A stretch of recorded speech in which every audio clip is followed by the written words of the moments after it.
Assalamualaikum warahmatullahi wabarakatuh. Salam sejahtera bagi kita semua. Sebelumnya saya ingin berterima kasih kepada Ibu dosen pengampu mata kuliah Teori Organisasi, Ibu Profesor Dr. Nurwati SEMSC, yang telah memberikan tugas kepada kami dan bisa turut mendengarkan presentasi saya kali ini. Seperti kata pepatah mengatakan, tak kenal maka tak sayang. Jadi sebelum mulai presentasi, mari kita kenalan dulu. Perkenalkan, nama saya Bayu. Nama panjangnya Bayu Love With You. Maaf, Bayu Adistia Praba. Baik, kita langsung saja ke topik pembahasan.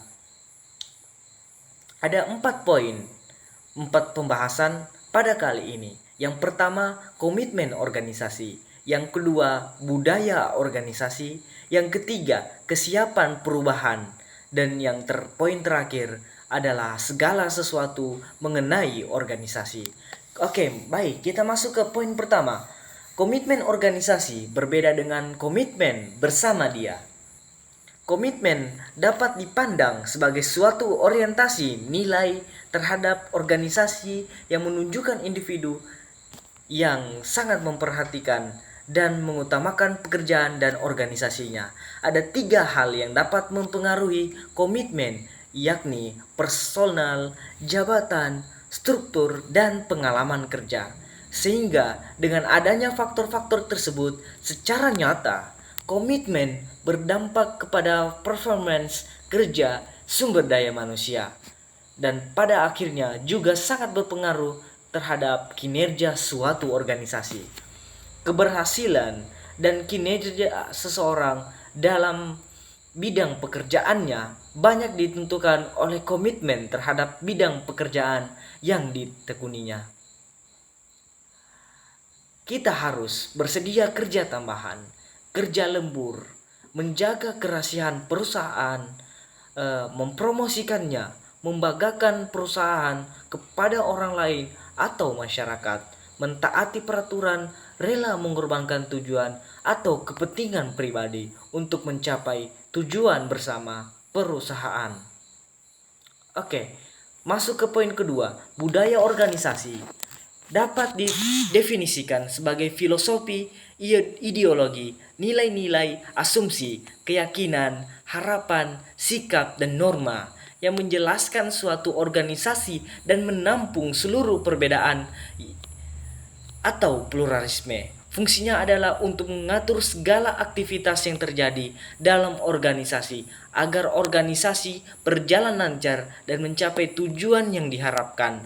Ini menjadi salah satu aspek yang sangat berarti dalam mempengaruhi tingkat produktivitas kerja di dalam perusahaan atau organisasi.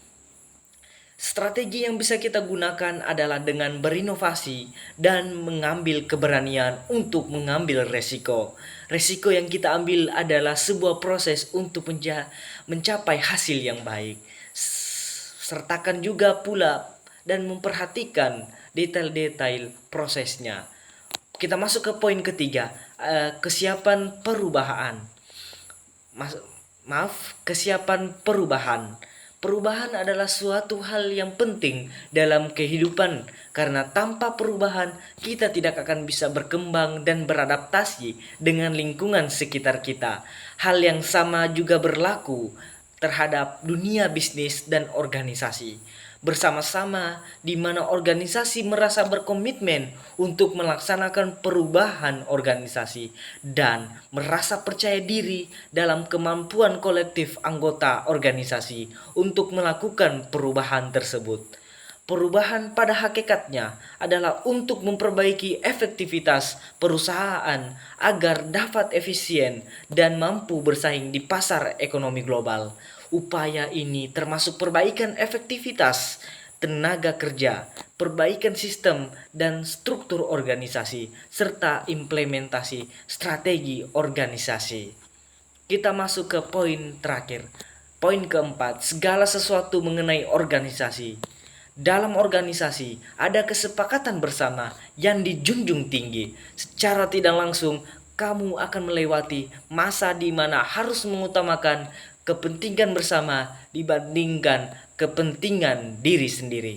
Suatu kerja organisasi harus mempunyai 3 komponen yang tidak bisa terpisahkan: perencanaan, pelaksanaan, dan pengawasan. Itulah 3 komponennya. Jika 3 komponen ini berjalan dengan baik, maka baru dapat berjalannya organisasi dengan baik pula.